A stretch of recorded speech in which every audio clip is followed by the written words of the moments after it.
Hey, thank you so much for clicking on this video. My name's Olivia and I'm a gender affirming voice teacher. And when it comes to gender affirming voice training and singing, expanding your vocal pitch range can be one of the most exciting goals. Expanding your vocal range can give you more flexibility, maybe give you options in terms of song choices. It can help you be a little bit more expressive with your voice.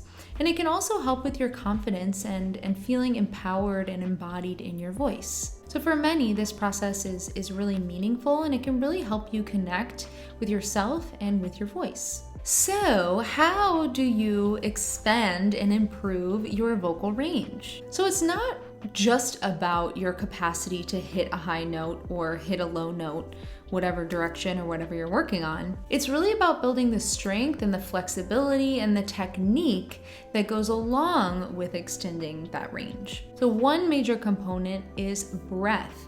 Making sure that you're keeping your breath going, that you're not holding your breath or adding tension or squeezing to reach notes. All of that is really important through this process. So as you go, you'll find that different exercises connect more with you. So you might find that one of these exercises is more effective for you or connects a little bit more with you. And that's great. You really have to find what works for you. So I'm going to be sharing 3 easy exercises that you can do on a day-to-day basis to start working on expanding your range. So let's get started.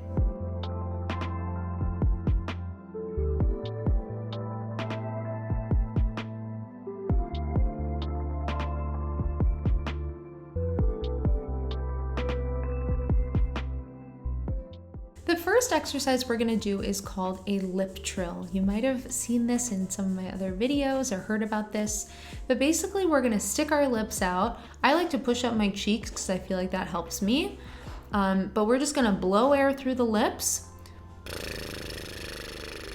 like that, okay? So we'll first try that without any humming or any noise, but then we're gonna add a hum in. So just practice, try to keep that breath really nice and even and keep the bubbles coming out really nice and even.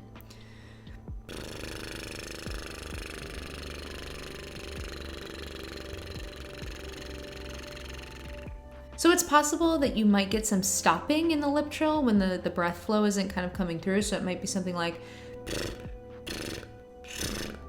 or like it's hard to keep it going. So I would suggest if that's an issue for you to really connect with your low belly breath so that you're not breathing up in your shoulders, but really connect with your belly. So let's try that again. Just kind of push your cheeks up, connect with that low belly breath in.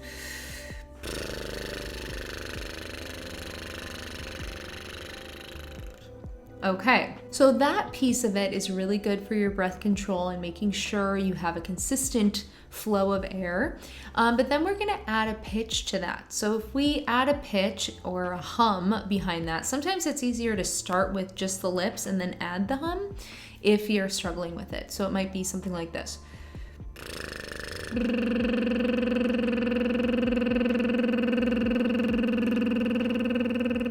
So you can stay on one pitch like that.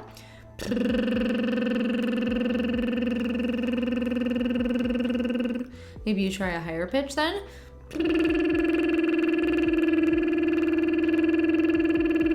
Or a lower pitch. Just to practice moving your pitch around. So once you've kind of mastered keeping the airflow going and being able to hum while you're doing it, then we want to start moving the pitch up and down. We basically want to ease our voices into new territory that isn't as easy when we're just singing. It's actually gonna feel easier with the lip trill. So let's just do some pitch glides up and down on the lip trill. So without the lip trill, it would just sound like this. Ooh. So that's kind of what we're doing with our pitch through the lip trill. So let's try that.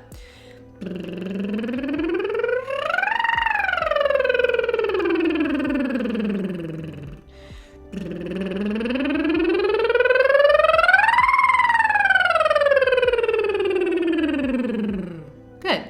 So you want to just keep those lips relaxed and allow your voice to move up as high and as low as you can.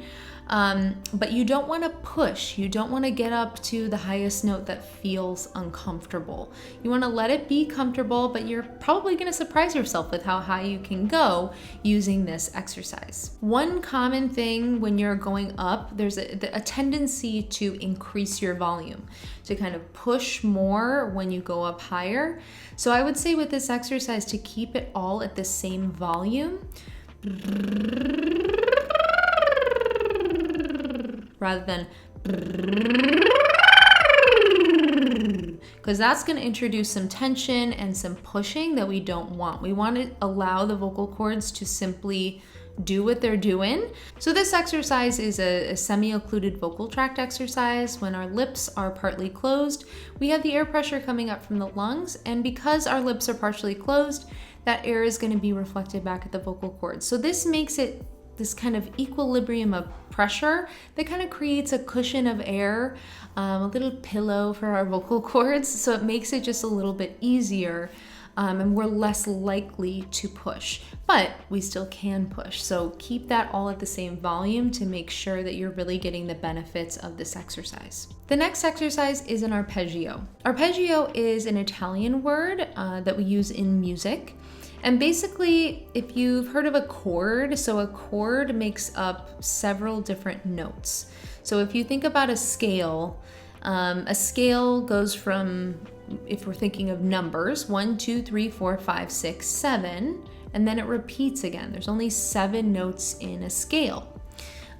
So an arpeggio is kind of overlapping, kind of jumping over some of those notes to make a chord. So a chord would be using like the first note of the scale, the third note, and the fifth note, for example. That's one example. So an arpeggio would be using those notes. So oftentimes it would use 1, 3, 5, and then 1 at the top again. So it would sound something like this.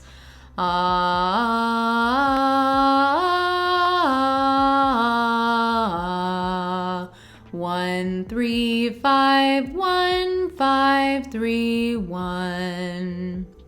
So with this exercise, we can use it in different ways. So first, you could use a lip trill on an arpeggio. I think that's a really great way to work on your range. So it would be something like this.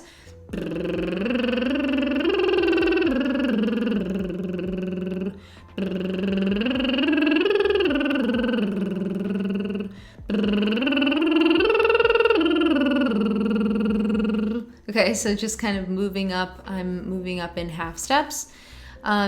So arpeggios are great for that. So using arpeggios is a little bit different than using a glide. With a glide, you're floating through and singing all of the notes in between. But with an arpeggio, you're jumping. 1, 3, 5, 1. You're jumping, and there's lots of space in between, kind of a lot of distance in between the notes that you are singing. So it's a little bit of a different experience when you're singing everything to kind of jumping. So you might experience a little bit of a different feeling in your body when you jump from a lower note to a higher note. So that's a really good thing to practice. Both of those things are good to practice, the gliding as well as the jumping. So you can also sing arpeggios on different vowel sounds. So when you're going into your upper register, extending your range up, a couple of vowels are going to be a little bit easier, or kind of set you up a little bit easier to reach those higher pitches. So I would suggest you use either an E vowel or an U vowel as you're going up higher. Ooh, ooh. So it's going to be a little bit easier when you're a little bit more closed to access those higher pitches rather than where you're a little bit more open. You might feel a little bit more of a tendency to push. So I would suggest using an E or an U on an arpeggio. So just be mindful of how this feels in your body with the different vowels, with the lip trill, and kind of go with what feels good for you. We want this to be easy to access higher sounds. Does that mean that you don't use effort? No, but it should not feel tense. It should not be forced or painful. And finally, our last exercise is sirens or glissandos. So we were doing the pitch glides with the lip trill.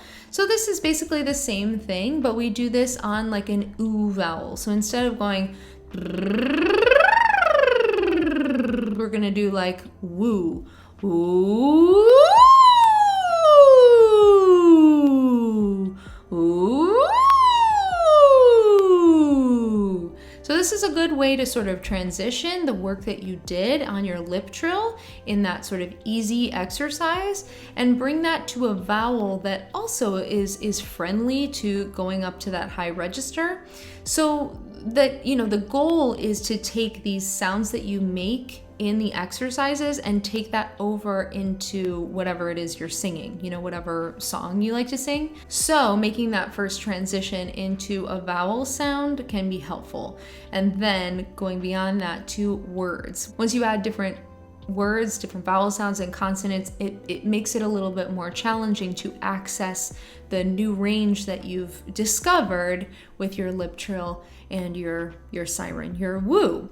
So you can always kind of go back to these sounds to help you access that easy feeling in your upper register. So improving your vocal range is not something that happens overnight. So it's literally, we're working a muscle and we're also building a habit and understanding what it feels like to access these parts of the voice. It also takes consistency to continue working on it, you know, day by day. Same thing with going to the gym, right? If you go once every 6 months, it's not gonna really make any progress. But if you continue to go a couple times a week, you're going to incrementally make progress. You can build that strength and the flexibility that you need in order to expand your range. I think it's important to also be realistic. I think that, you know, you can definitely surprise yourself. I think when it comes to expanding your range, I think a lot of times you might be keeping yourself from really accessing the parts of your voice that are already there because of tension. So if you do these kinds of exercises that really make it easy and you're able to release some of that tension, you probably will discover that there's a lot more there that you didn't know about.